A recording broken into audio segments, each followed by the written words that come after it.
त्रिदलं त्रिगुणाकारं त्रिनेत्रं च त्रियायुषं त्रिजन्मपापसंहारम् एकबिल्वं शिवार्पणम् त्रिशाखैः बिल्वपत्रैश्च अच्छिद्रैः कोमलैः शुभैः शिवपूजां करिष्यामि एकबिल्वं शिवार्पणम् अखण्डबिल्वपत्रैश्च पूजिते नन्दिकेश्वरे शुध्यन्ति सर्वपापेभ्यः एकबिल्वं शिवार्पणम्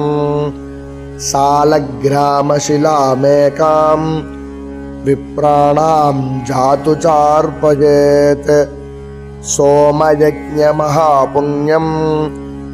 एकबिल्वं शिवार्पणम्